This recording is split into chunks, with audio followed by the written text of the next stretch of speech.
This Amish secret trick made my soil microbe-rich in just a few days. No more fertilizer needed.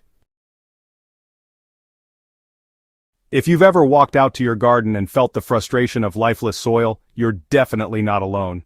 I used to be stuck in this endless cycle of buying compost, brewing teas, and sprinkling those pricey organic fertilizers just to keep my plants from looking, well, starved. Sure, things grew, but they never really thrived. The soil itself felt exhausted, crusting over on those hot days and just refusing to hold moisture. That all changed when I discovered a centuries-old soil-building method still quietly used by traditional farming communities.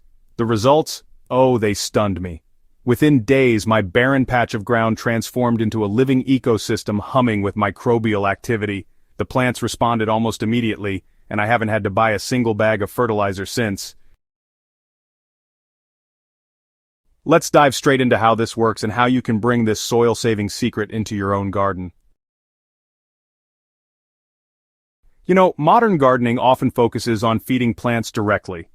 Fertilizer labels always emphasize nitrogen, phosphorus, and potassium. But in nature, plants thrive without anyone spoon-feeding them nutrients. The secret, honestly, lies in the soil's living web of microbes, bacteria, fungi, and all sorts of microscopic allies that unlock minerals, deliver nutrients, and keep roots protected. The method I'm about to share, well, it works on one timeless principle. Soil doesn't just need nutrients, it needs life. By creating a buried fermentation chamber, you invite an explosion of beneficial microbes right where your plants need them most, the root zone. And unlike compost piles that take months to mature, this approach actually produces a microbial bloom in just a few days. So I began by choosing a 3-foot by 3-foot section of my garden and digging down about 6 inches.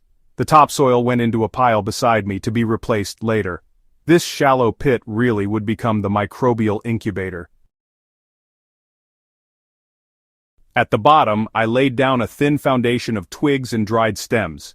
This simple step is critical. It prevents the pit from going anaerobic by ensuring air can move up through the layers.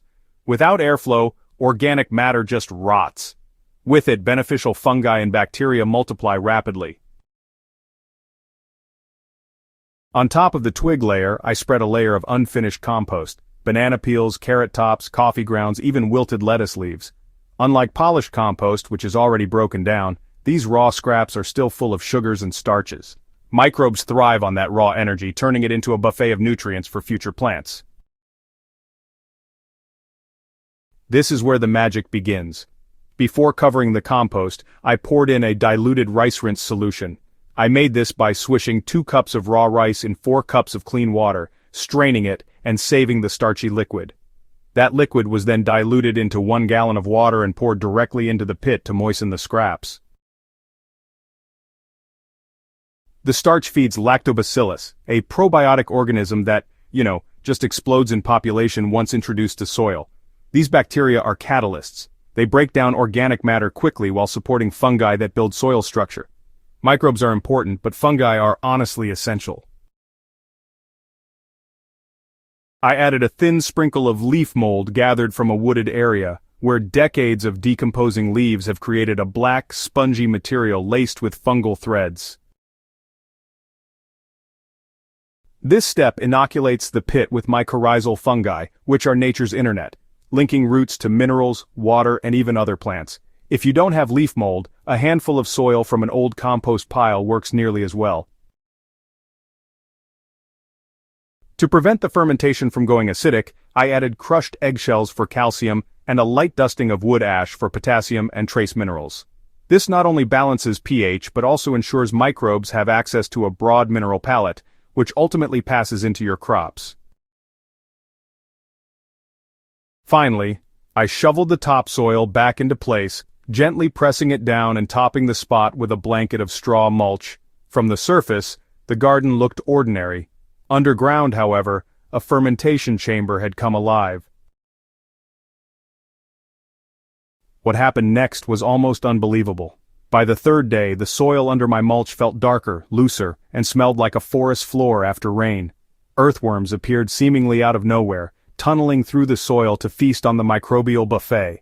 Thin white fungal threads spread through the mulch, weaving the soil particles into a crumbly moisture-holding sponge.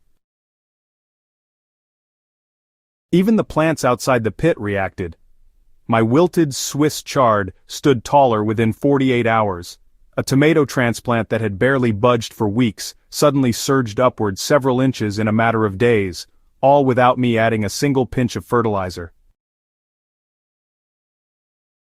Fertilizer feeds plants directly, but this method feeds the soil's life, which in turn supports the plants. The difference is enormous. Rice water sparks bacterial colonies. Leaf mold ensures fungal dominance. The unfinished compost provides long-term food for both. And the twiggy base keeps everything aerobic, preventing foul smells or nutrient loss. What you end up with is a living sponge that stores water, balances minerals, and releases nutrients at exactly the rate roots need. Once this microbial network is established, the soil becomes largely self-sustaining. I've since repeated this trick across different parts of my garden. In raised beds, I create smaller trenches and layer the materials before planting. In containers, I tuck a mini fermented layer just beneath the root zone of tomatoes, peppers, or herbs. For orchards, I've built microbial mounds around fruit trees, letting the roots grow straight into the fermentation pocket. If rice water isn't available, I've had success using diluted whey or even plain yogurt, each mixed at about 1 cup into 1 gallon of water. If leaf mold isn't accessible, a handful of mature compost works fine.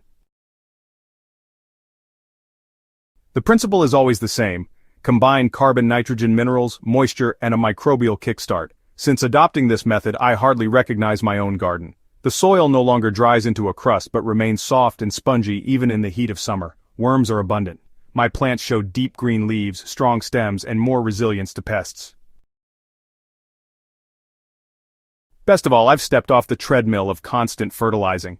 The garden now feeds itself, just as natural ecosystems do. This is the kind of transformation every gardener dreams of. Not just bigger harvests, but, healthier soil that will sustain those harvests for years.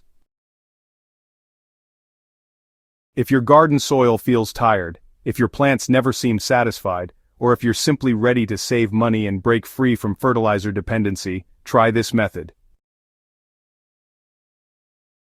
Dig a pit, layer organic matter, activate it with rice water, and cover. Then step back and let the soil life do the work. You'll be amazed how quickly your garden rewards you.